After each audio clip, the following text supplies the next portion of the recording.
bienvenue dans cette nouvelle vidéo de bric-à-brac. Aujourd'hui nous allons parler autonomie et vous allez voir c'est pas forcément très cher. Alors premièrement on va parler des batteries puisque c'est la batterie qui avant tout fait l'autonomie de votre appareil photo. Autant quand vous prenez des photos vous avez le temps de voir arriver la fin de vie de votre batterie, mais par contre quand vous filmez c'est une toute autre histoire. La batterie se consomme beaucoup plus rapidement. Alors, on peut lire un petit peu de tout et n'importe quoi sur internet.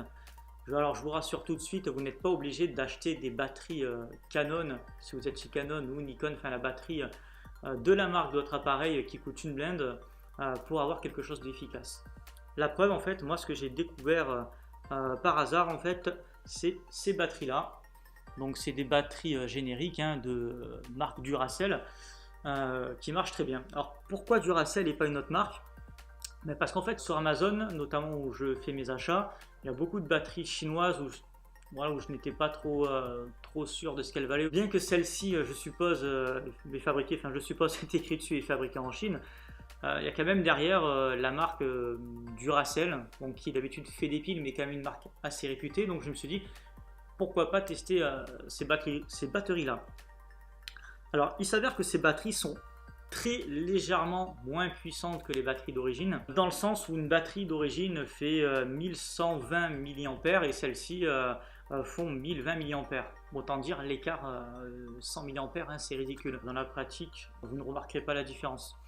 La première batterie en fait Duracell que j'ai acheté, je m'en suis servi pendant plus d'un an et demi, ce qui m'a conforté dans le fait d'acheter une seconde batterie pour le Canon 700D avec lequel je filme, et également une troisième batterie de la marque Duracell, mais cette fois-ci pour un second réflexe, un Canon 450D que je dédie à l'astrophotographie.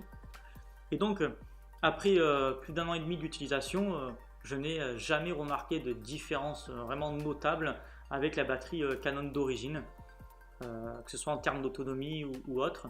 Donc voilà, je trouve que c'est des batteries très intéressantes et il n'y a pas de problème, en tout cas avec ce modèle, de problème de compatibilité avec l'afficheur de la charge, parce qu'il y a certaines batteries, comme elles ne sont pas officielles, elles n'ont pas le circuit il y a une espèce de circuit de vérification de la batterie qui check en fait le niveau de celle-ci, et sur certaines batteries no name, il peut y avoir ce souci où la batterie vous affiche pleine alors qu'elle a tendance à être vide ou à moitié. Sur celle-ci, pas de problème, l'afficheur il n'est pas du tout déconnant. La batterie c'est 14 €, donc vous en prenez deux, ça fait 28 €, moins de 30 €. Donc deux batteries, c'est toujours moins cher qu'une seule batterie officielle de la marque Canon.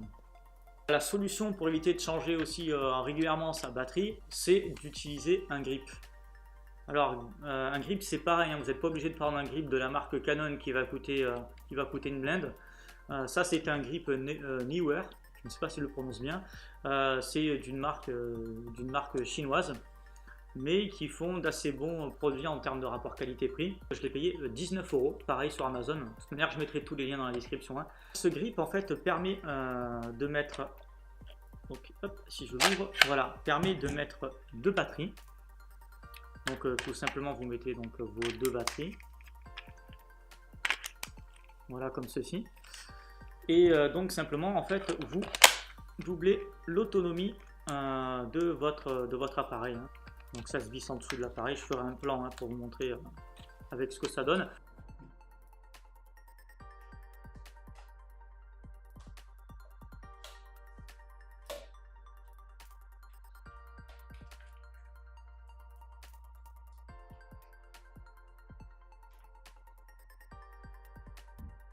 Bon après il y en a qui aiment mais qui n'aiment pas, puisque c'est vrai qu'après ça touche à l'ergonomie. C'est vrai que si vous faites de la photo de rue par exemple, en pleine rue, ça peut être un petit peu lourd et encombrant, mais ergonomiquement parlant ça peut être également intéressant, parce que ici vous avez des boutons notamment pour gérer le zoom ou pour éventuellement gérer votre mise au point, votre focus. C'est très pratique, c'est le déclencheur que vous avez ici. Alors c'est pratique pour le mode portrait, vous le tenez comme ça, clac, ça permet d'avoir une bonne prise en main pour être bien stable. Ensuite ça peut être sympa pour faire du portrait en mode photo volée entre guillemets, pour avoir des images, des attitudes naturelles, des regards naturels, parce que les personnes vont pas forcément s'attendre à ce que vous ayez un déclencheur, un bouton de déclenchement ici. Vont peut-être s'attendre que vous passez la main sur le dessus pour prendre la photo.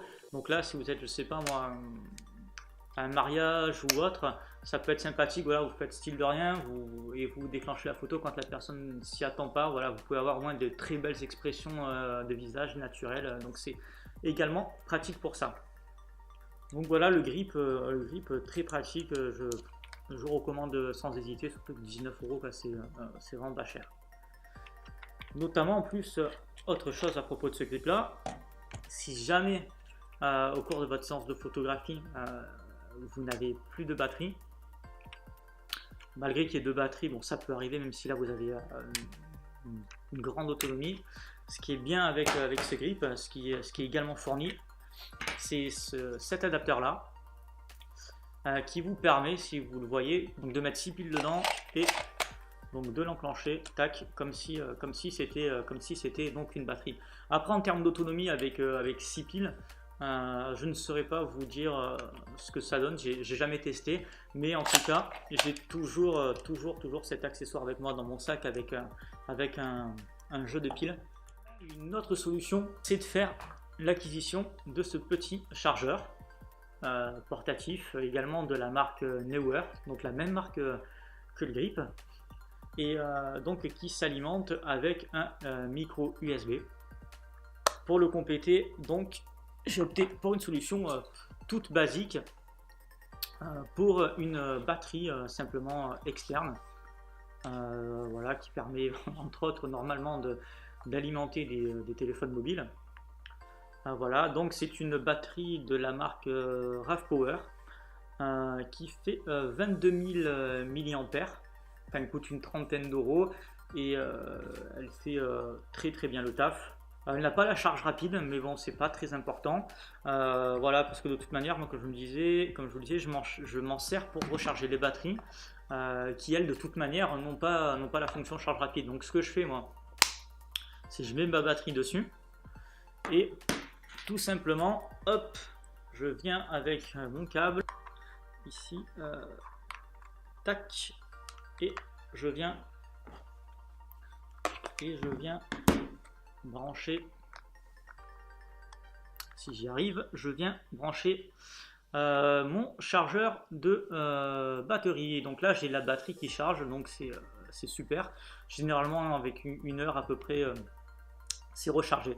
Voilà, en plus même si c'est pas méga compact, ça l'est quand même relativement, d'autant plus que là elle est fournie avec une petite housse.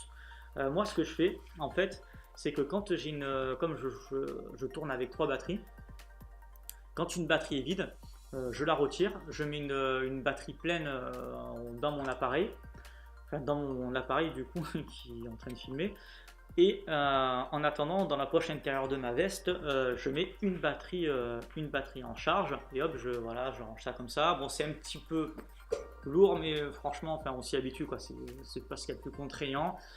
Et je mets ça donc dans ma poche.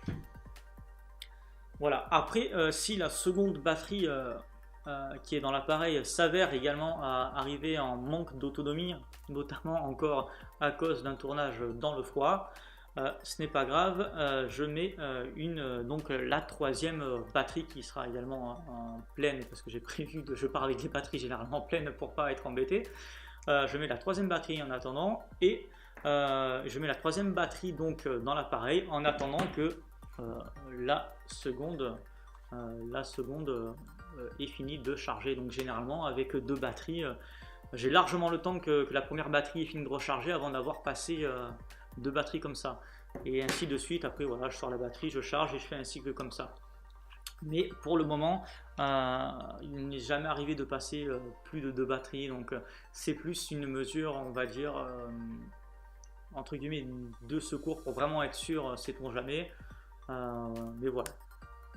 Donc c'était la solution pour avoir de l'autonomie sans forcément dépenser beaucoup d'argent.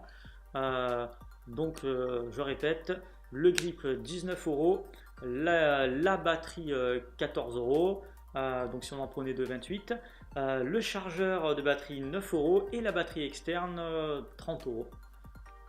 Donc voilà, faites votre calcul. Si vous devez prendre la même chose des batteries officielles et des grippes et un grip officiel, vous verrez que je n'ai pas le calcul en tête, mais rien que le grip officiel plus les batteries officielles, vous serez largement au-dessus de là du grip, grip plus deux batteries, plus batterie externe, plus chargeur externe. Voilà. Donc c'était ma solution cheap et pas chère pour avoir de l'autonomie avec son réflexe. Voilà, si cette vidéo vous a plu, n'hésitez pas à vous abonner, à mettre un pouce bleu parce que ma chaîne est toute nouvelle, j'ai pas beaucoup d'audience et ça peut m'aider à la faire connaître. Voilà, je vous remercie d'avoir visionné cette vidéo et je vous dis à la prochaine fois pour une autre vidéo. Au revoir.